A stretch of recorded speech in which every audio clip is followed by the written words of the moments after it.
عالم تو خوشحالی نہیں ہوتی. قسم اللہ کی میرا ایمان یہ کہتا ہے ارے نہ ہوتا گنبد خضرا تو ہریالی نہیں ہوتا. نعرہ رسالت مسلک اعلیٰ حضرت علماء سنت جشن آمد رسول سرکار کی آمد. نعرہ تکبیر نعرہ رسالت. بے شک سبحان اللہ. مفک کے ہونٹ پر ہرگز کبھی لالی نہیں ہوتی. نہ ہوتے رحمت عالم تو خوشحالی نہیں ہوتی. قسم اللہ کی میرا ایمان یہ کہتا ہے نہ ہوتا گنبد خضرا تو ہریالی نہیں ہوتی. اللہ تعالیٰ نے ہمیں اور آپ کو وہ مقدس پیغمبر عطا فرمایا ہے جس کے تعلق سے میرے آقا اعلیٰ حضرت امام احمد رضا خان کہتے ہیں سب سے اولا وہ اعلیٰ ہمارا نبی, سب سے بالا وہ اعلیٰ ہمارا نبی, اپنے مولا کا پیارا ہمارا نبی, دونوں عالم کا دولہا ہمارا نبی. اے مسلمانوں تمہارے نبی کی شان یہ ہے کہ جس کے تلووں کی دھون ہے آب حیات ہے وہ جانے مسیحا ہمارا نبی. اے مسلمانوں تمہارے نبی کی شان یہ ہے جس کی دو بوند ہے کوثر و سلسبیل ہے وہ رحمت کا دریا ہمارا نبی. آج ہم سوچتے ہیں یہ دے وہ دے یہ لے وہ لے, لیکن حضرات محترم آج کوئی بھی دینے والا کوئی اچھا نہیں دے سکتا. اگر کوئی دیتا ہے تو احسان کرتا ہے, کوئی دیتا ہے تو احسان جتاتا ہے, لیکن بھرپور نہیں دے سکتا کہ آپ کی دنیا بھی کامیاب ہو جائے آپ کی آخرت بھی کامیاب ہو جائے. اگر ہاں اس طرح سے کوئی دینے والا ہے تو وہ آمینہ کا لال ہے, عبداللہ کا نور نظر ہے, رب کا دلدار ہے, مصطفیٰ پیارے صلی اللہ علیہ وسلم ہے جس کے تعلق سے میرے آقا اعلیٰ حضرت امام احمد رضا خان کہتے ہیں کہ کون دیتا ہے دینے کو منہ چاہیے, کون دیتا ہے دینے کو منہ چاہیے. دینے والا ہے سچا ہمارا نبی, دینے والا ہے سچا ہمارا نبی. سارے اچھوں میں اچھا سمجھیے جسے ہے اس اچھے سے اچھا ہمارا نبی. سارے اونچے سے اونچا سمجھیے جسے ہے اس اونچے سے اونچا ہمارا نبی. حضرات وہ نبی, وہ شان والا نبی, وہ عظمت والا نبی, وہ بلندی والا نبی, وہ رفعت والا نبی, وہ عظمت والا نبی اللہ تعالیٰ نے ہمیں اور آپ کو دیا ہے. اور اللہ تعالیٰ نے نبی کو کہہ کر کے ارشاد فرمایا ہے لقد من اللہ علی المؤمنین اذ بعث فیہم رسولا, میں نے تم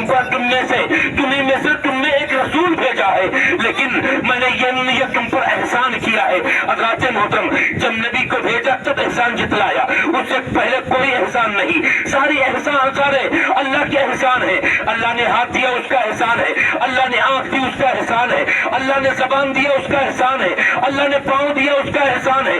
یہ سب اس کی نعمتیں ہیں. حضرات اللہ فرماتا ہے وَأَمَّا بِنِعْمَةِ رَبِّكَ فَحَدِّثْ, اور تم اپنے رب کے دیے ہوئے نعمتوں کا خوب چرچا کرو. محدثین مفسرین کا اجماع ہے, وہ فرماتے ہیں کہ جب سب سے بڑی نعمت جو یہاں تذکرہ ہوا ہے یہ کوئی اور نعمت نہیں. اگر سب سے بڑی نعمت کوئی ساتھ ہے یا کوئی چیز ہے تو وہ کہیں اور نہیں ہے بلکہ مدینے کا تاجدار ہے, مکے کا سردار ہے, رب نائب پروردگار ہے, آمینہ کا لال محمد مصطفیٰ صلی اللہ علیہ وسلم ہے. حضرات محترم ذرا آپ دیکھو, اپنے ذہن و فکر کو حاضر کرو. اللہ نے اپنے نور سے مصطفیٰ کے نور کو پیدا فرمایا, میرے آقا کے نور کو پیدا فرمایا, اور میرے آقا کے نور کو پیدا فرمایا, اور اسی نور سے حضرت آدم علیہ السلام کو بنایا, حضرت حوا کو بنایا, حضرت شیش علیہ السلام کو بنایا, حضرت موسیٰ علیہ السلام کو بنایا, حضرت ادریس علیہ السلام کو بنایا, حضرت یحییٰ علیہ السلام کو اسی نور کے سبیل بنایا, حضرت ابراہیم خلیل اللہ کو اسی نور کے صدقے میں خلت کا تاج ملا, حضرت اسماعیل ذبیح اللہ کو ذبح عظیم پر اسی نور کے صدقے پر فائز کیا گیا. حضرات اس نور کے صدقے میں تمام انبیاء و مرسلین چمکتے رہے. مصطفیٰ کا نور نہ ہوتا تو آدم کی نبوت نہ چمکتی, مصطفیٰ کا نور نہ ہوتا تو شیش کی رسالت میں نبوت نہ چمکتی, اگر مصطفیٰ کا نور موجود نہ ہوتا تو نوح نجی اللہ نہ ہوتے, اگر مصطفیٰ کا نور موجود نہ ہوتا ابراہیم خلیل اللہ نہ ہوتے, اگر مصطفیٰ کا نور نہ ہوتا تو اسماعیل ذبیح اللہ نہ ہوتے.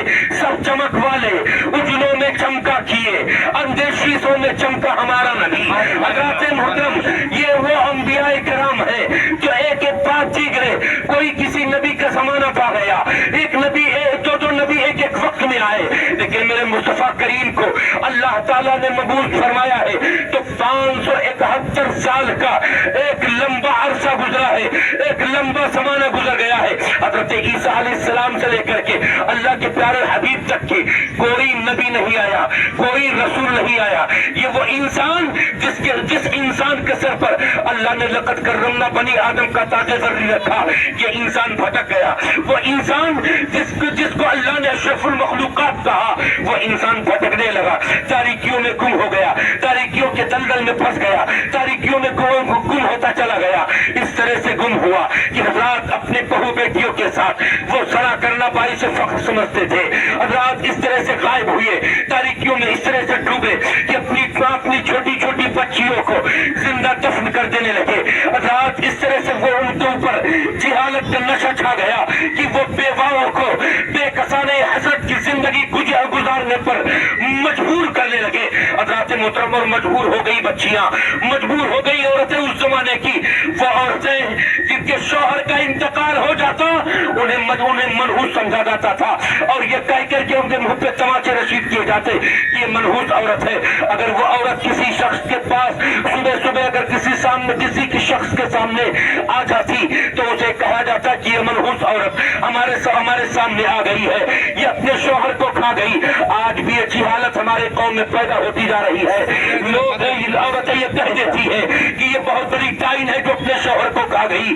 کوئی نہیں کہتا تو ساس بہو کو کہتی ہے، دوسری بہو ساس کو اپنے بہو کو کہتی ہے۔ حضرات بہو نے کبھی یہ نہیں سوچا، ساس نے کبھی یہ بھی نہیں سوچا کہ ہم بھی کبھی بہو تھے، دوسرے کے اپنے بہو کو ہم کیوں الزام دیتے ہیں یا دوسرے بہو پر کیوں الزام تراشی کرتے ہیں؟ کبھی وہ بھی ایک بہو تھی، کبھی وہ اس کی ساس بھی ایک بہو تھی۔ یہ دنیا کی ریت ہے جو چلی آ رہی ہے۔ آج کہہ دیتی ہے اگر کسی وجہ سے شوہر کا انتقال ہو جائے تو ساس کہتی ہے، لوگ پاس پڑوس کے لوگ کہتے ہیں کہ یہ بھاگل ہے اپنے شوہر کو کھا گئی، اس کی شادی ہونا بہت مشکل ہو جاتا ہے۔ حضرات محترم ذرا سوچو، ابھی کچھ دن پہلے ہمارے ہندوستان میں ایک آواز اٹھی تھی کہ بچیوں کو پڑھایا جائے، بچیوں کو بچایا جائے۔ جب یہ آواز اٹھی حضرات محترم تو 1400 سال پہلے کا وہ زمانہ یاد آ گیا۔ آج اس زمانے میں آواز اٹھائی گئی جس زمانے میں اسکول کھل گئے، جس زمانے میں سڑکیں پختہ ہو گئی، جس زمانے میں راستے مضبوط ہو گئے، جس زمانے میں انٹر کالج کھل گئے، جس زمانے میں مانٹیسریز ہو گئی، جس زمانے پہ پڑھنے لکھنے کی سہولیات ہو گئی، بہت اچھے طریقے سے ساری چیزوں کا انتظام ہو گیا، اس زمانے میں کہا جا رہا ہے کہ بچیوں کو بچایا جائے، بچیوں کو پڑھایا جائے، بچیوں کو ستایا نہ جائے، بچیوں کو عزت کی نگاہ سے دیکھا جائے۔ حضرات محترم ذرا آپ غور کرو، آج 1400 سال بعد میں یہ آواز اٹھی ہے، لیکن 1400 سال پہلے مکہ کی پگڈنڈیوں پر چل کر کے خاتم الانبیاء نبیوں کے سردار نے کہا تھا وہ بچیاں جو زندہ دفن کی جا رہی ہے ان بچیوں کو زندہ دفنایا نہیں جائے گا بلکہ بچیوں کو بچایا جائے گا، بچیوں کو پڑھایا جائے گا۔ حضرات محترم میرے آقا نے بچیوں کی عظمت کو بلند کیا ہے۔ وہ نبی آج بچوں کو چاہیے، عورتوں کو چاہیے، بوڑھوں کو چاہیے، بچوں کو چاہیے کہ جس طرح سے بھی ہو سکے نبی کے میلاد پر خرچ کرے، نبی کے میلاد پر اپنی جان کو وار دے، نبی کے میلاد پر اپنے آپ کی بازی لگا دے، نبی کے میلاد پر یہ صرف ایک مدرسے کا فریضہ نہیں کہ مدرسہ خالی جلوس نکالے، مدرسے کا یہ کام نہیں کہ مدرسہ جھنڈے لگوائے، مدرسے کا یہ کام نہیں کہ مدرسہ لائٹنگ کروائے، مدرسہ آپ کے تعاون سے چلتا ہے، فطر زکات کے پیسے سے مدرسہ چلتا ہے۔